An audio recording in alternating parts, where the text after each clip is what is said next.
எதிர்பாராத நேரத்தில் முடிவை மாற்றிய நிதிஷ்குமார், சந்திரபாபு நாயுடு. இந்தியா கூட்டணிக்குத்தான் எங்கள் ஆதரவு, அதிர்ச்சியில் மோடி.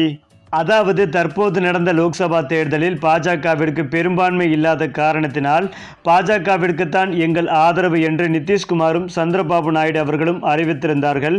தற்போது அவர்களது முடிவை மாற்றியுள்ளதாக தகவல்கள் வெளியாகி வருகிறது.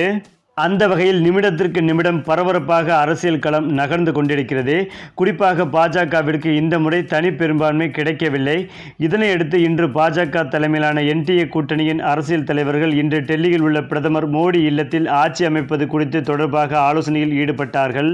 மேலும் இந்த ஆலோசனை கூட்டத்தில் பிரதமர் மோடி, ஜே.பி. நட்டா, ராஜ்நாத் சிங் உள்ளிட்ட பாஜக தலைவர்களும், சந்திரபாபு நாயுடு, நிதிஷ்குமார் உள்ளிட்ட பிரதான கூட்டணி கட்சி தலைவர்களும் இதில் கலந்து கொண்டனர்.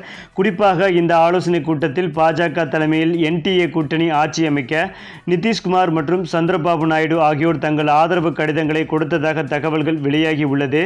மேலும் சுயேட்சைகள் மற்றும் சிறு கட்சி எம்பிக்கள் என 10 எம்பிக்கள் என்டிஏ கூட்டணிக்கு ஆதரவு வழங்கியுள்ளதாகவும் தகவல்கள் சொல்லப்பட்டு வருகிறது.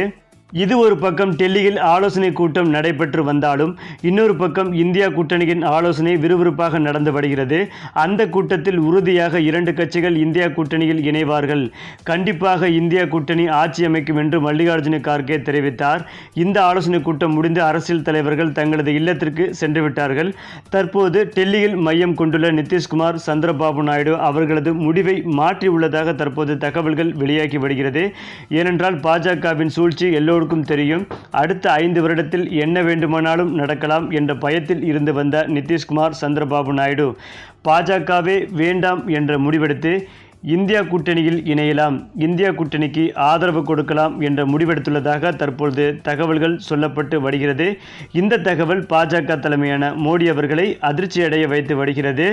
அது மட்டுமில்லாமல் நிதிஷ்குமாரும் சந்திரபாபு நாயுடு அவர்களும் நாளை இது குறித்து அதிகாரப்பூர்வமாக அறிவித்து ராகுல் காந்தி அவர்களை நேரில் சந்தித்து இந்தியா கூட்டணியில் இணைவார்கள் என்ற தகவலும், இது குறித்து மல்லிகார்ஜுன கார்கே அதிகாரப்பூர்வமாக செய்தியாளர்களை சந்திப்பில் வெளியிடுவார் என்றும் சொல்லப்பட்டு வருகிறது.